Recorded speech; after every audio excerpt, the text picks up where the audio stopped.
على من لا نبي بعده أما بعد باب إزالة النجاسة وبيانها۔ کتاب الطہارہ میں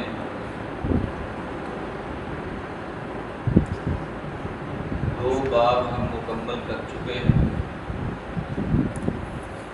آج اللہ کی توفیق سے، اس کے فضل و کرم سے تیسرا باب شروع کرنے جا رہے ہیں۔ اللہ سے دعا ہے اللہ تعالی ہمیں قرآن و سنت کو سمجھ کر عمل کرنے کی توفیق نصیب فرمائے۔ اس انداز کے ساتھ جس طرح صحابہ کرام رضوان اللہ علیہم اجمعین عمل پیرا ہوئے، تاکہ کل اللہ ہمیں صحابہ کی رفاقت ہو، نبی صلی اللہ علیہ وسلم کا ساتھ ہو، اللہ ہمیں اپنی جنت کا وارث بنا دے۔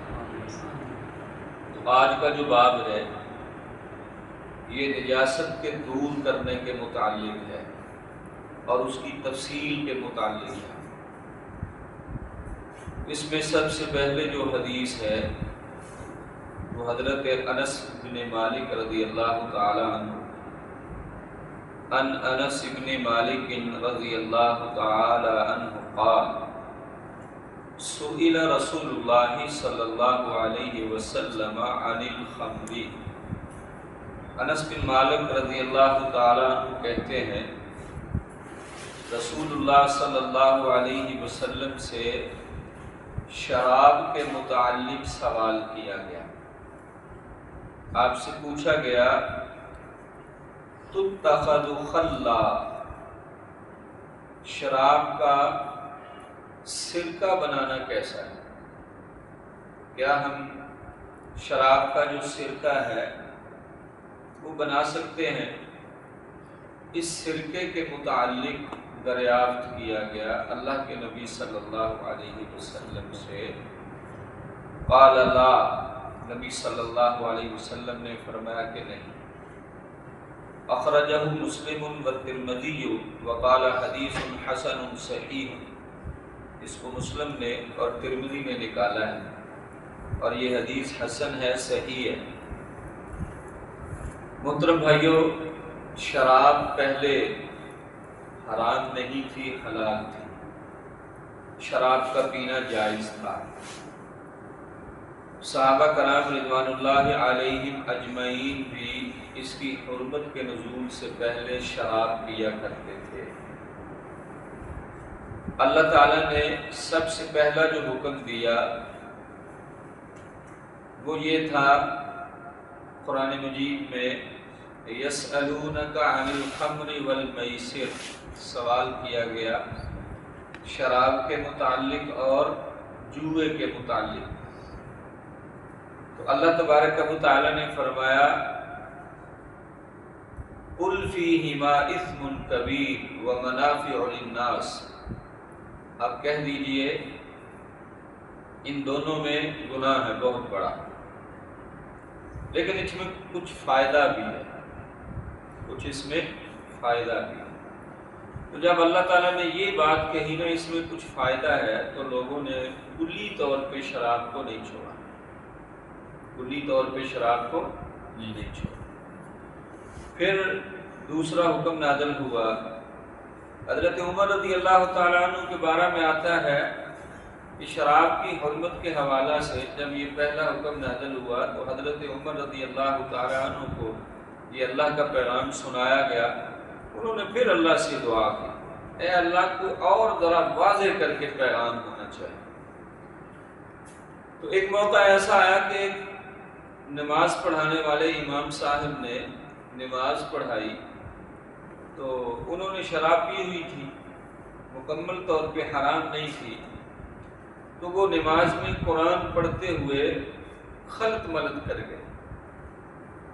تو پھر اللہ تبارک و تعالی نے دوسرا حکم نازل کیا، یا ایھا الذین آمنوا، اے ایمان والو نماز کے قریب نہ جاؤ، لا تقربوا الصلاۃ وانتم سکارا، جب تم نشے کی حالت میں ہو تو پھر نماز کے قریب نہ جاؤ۔ تو پھر بھی انہوں نے یہی سمجھا کہ نماز کی وجہ سے شراب جو ہے وہ نہیں پینی چاہیے، تو انہوں نے کہا کہ نماز کے اوقات میں ہم شراب کو استعمال نہیں کریں گے، اس کے علاوہ کرتے رہیں۔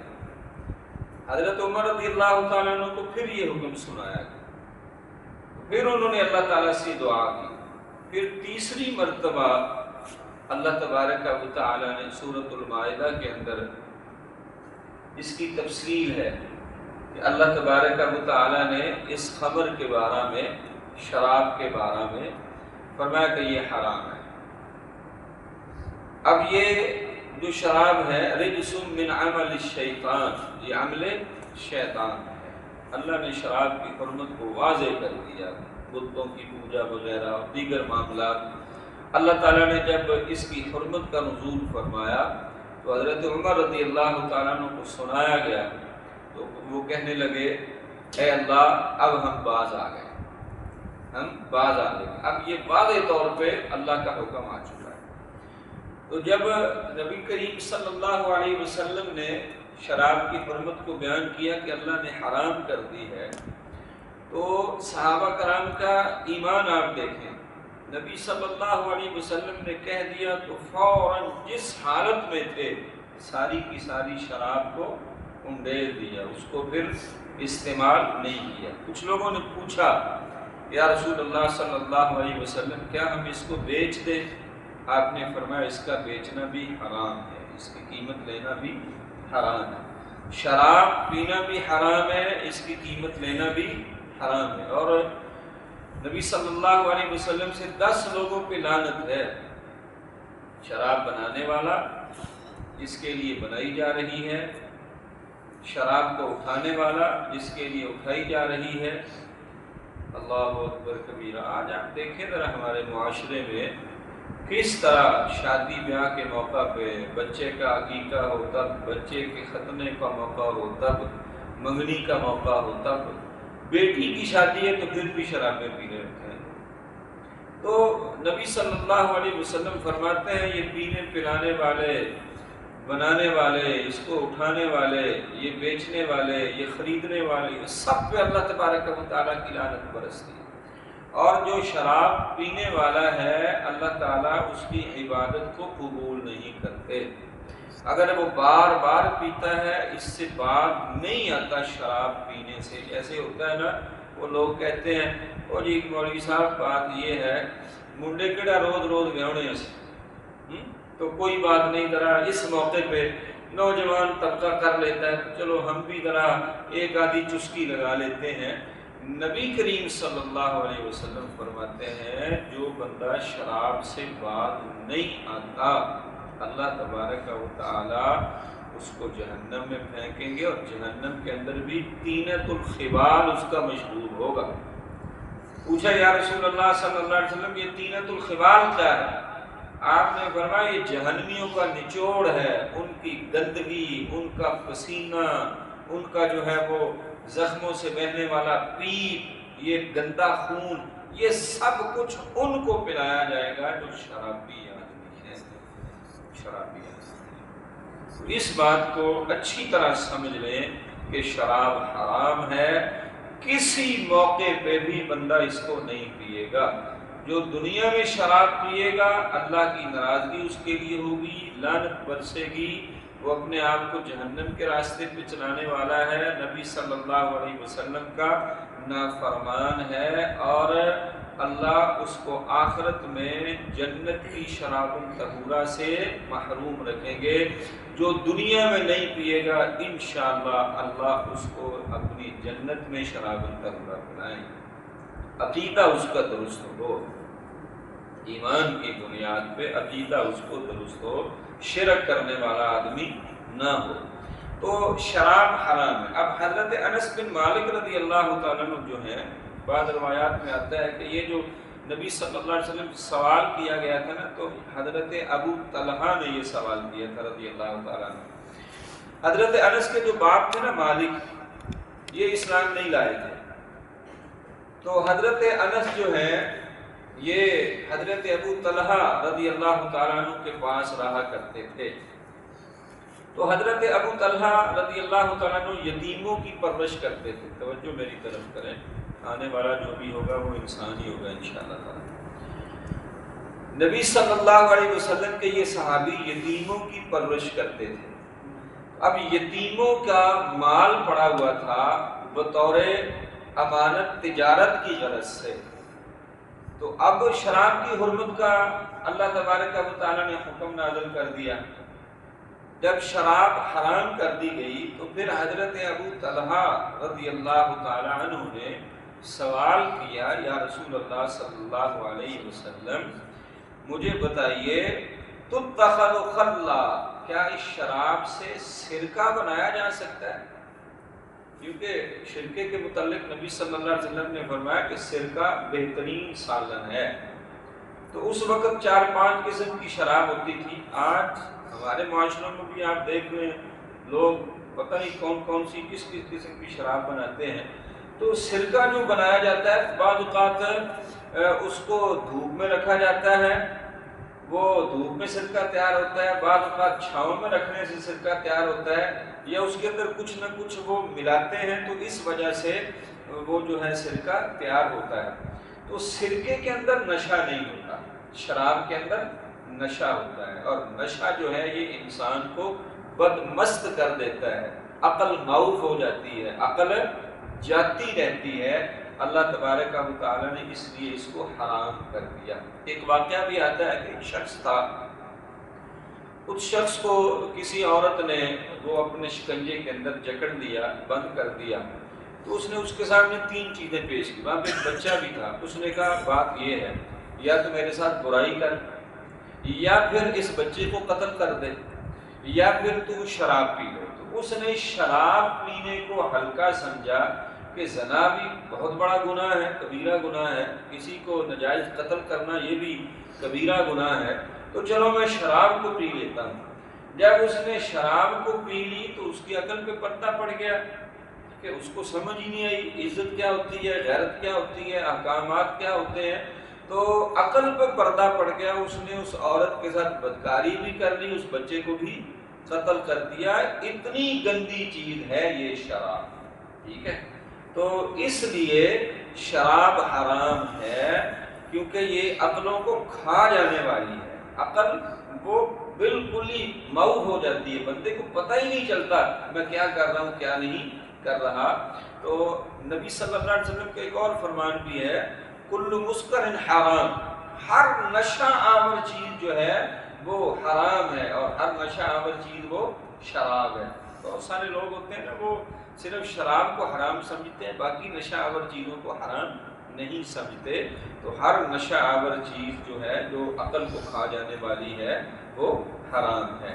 تو حضرت ابو طلحہ رضی اللہ تعالیٰ عنہ نے کہا، سوچا کہ اب ظاہر ہے ان کا مال میرے پاس پڑا ہوا ہے، بچے بھی یتیم ہیں، تو بیچاروں کا بڑا نقصان ہوگا۔ تو اس وجہ سے انہوں نے سوال کیا، یا رسول اللہ صلی اللہ علیہ وسلم بتائیے تتخذ خلا، کیا شراب کا سرکہ بنا سکتے ہیں؟ تو نبی صلی اللہ علیہ وسلم نے فرمایا نہیں، شراب کا سرکہ بھی جائز نہیں۔ اللہ اکبر۔ اچھا میرے بھائیوں، اس کے اندر ایک اور بات آپ نے سمجھنی ہے۔ ایک چیز حرام ہوتی ہے لیکن ضروری نہیں کہ وہ حرام چیز نجس ہو، ٹھیک ہے؟ حرام ہوتی ہے لیکن ضروری نہیں کہ وہ چیز نجس ہو، اور ہر نجس چیز یہ حرام ہوتی ہے، یہ بات آپ ذہن میں رکھیں۔ ہر نجس چیز وہ حرام ہوتی ہے لیکن ہر حرام چیز وہ نجس نہیں ہوتی۔ بہت سارے اہل علم کی اس معاملے میں مختلف قسم کی آراء ہیں، ٹھیک ہے؟ تو میں آپ کو یہ بات اب سمجھاؤں گا، اس کو آپ لوگوں نے بڑی اچھی طرح سمجھنا ہے۔ یہ امام ابن حجر رحمہ اللہ یہاں پہ اس روایت کو لے کے آئے ہیں، باب ہے ازالۃ النجاسہ، نجاست کو دور کرنے کا باب ہے، اور اس کی تفصیل ہے کہ نجاست کیا ہوتی ہے، ٹھیک ہے؟ تو اس کو زائل کیسے کیا جا سکتا ہے۔ تو سب سے پہلی بات یہ ہے کہ نبی صلی اللہ علیہ وسلم کا یہاں پہ یہ فرمان آ گیا ہے کہ شراب اور شراب کا سرکہ یہ کیا ہے؟ حرام ہے، یہ قابل استعمال نہیں ہے، یہ نجس ہے۔ اچھا، بعض اہل علم جو شراب کو حرام تو کہتے ہیں لیکن اس کو نجس نہیں سمجھتے، اس کو نجس نہیں سمجھتے، جو نجس سمجھتے ہیں ان کی دلیل یہ ہے۔